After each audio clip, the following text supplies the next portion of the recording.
Here's an IGCSE first language English writing tip. It's called voice.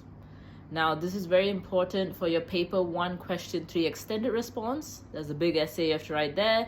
And then for paper 2 question 1 directed writing, because you have another big essay to write there. Now, when you get the insert, the text in the insert, it will be in a particular person's perspective. And then when you get the exam question paper, the instructions, they will ask you to be a different person usually, right? And so voice is how well you know who you are and who you're talking to as per the exam question, right? They will ask you to become this person, and you have to put yourselves in their shoes and think like them and talk like them. And that's what's going to get you higher marks with the examiners. Let me give you an example. This is part 1, so I will focus on really becoming this person and showing off who you are. And then in part 2, I'll show off how to engage the audience, talk directly to them as well. Okay, so let's take a past year paper question here. May-June 2020, variant 12. Text C, Mr. Penumbra's 24-hour bookstore. So in the text given, text C, in the insert, so this is from the perspective, the point of view of Clay. Let's just read their little blurb. The narrator Clay is young and talented, but struggling to find a new job.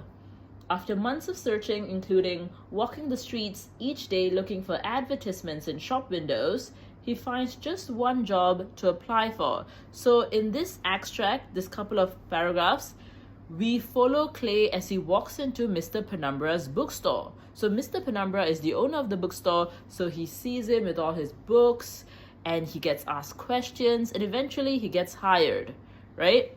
So it's in his voice, in Clay's voice. But then the exam question will make you think of a different person. So the exam question says, imagine you are Mr. Penumbra. Clay has been working in your store now for over a year and has suggested ways to improve the bookstore and increase trade. You reflect on your thoughts and Clay's suggestions in your journal. So now you have to write some sort of a diary, a more formal diary, but journal. But you are Mr. Penumbra, this experienced older gentleman who's run this bookstore for years, who's a bit old school, and you're hearing all these cool hip ideas from this young person and trying to implement them. But you have to sound like this old guy. You have to think like him and talk like him. So let me just give you an example of how you would do that, right? So when talking about Clay coming into your store for the first time and what were your first impressions, again, you have to use language. You have to use technique that sounds like Mr. Penumbra. So you would say, although my memory is vague since I'm old, I still do recall the first time I met Clay and my first impressions of him. I was surprised that Clay wasn't a customer, but rather a person searching for a job in my bookstore. Although I did put up the advertisement, I honestly thought no one would be interested in working at a bookshop since the generation now prefers reading ebooks or PDFs online anyway. You see that voice?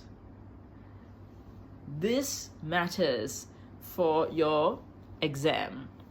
So watch part 2 where I talk about how to engage your audience, who you're talking or writing to directly as well.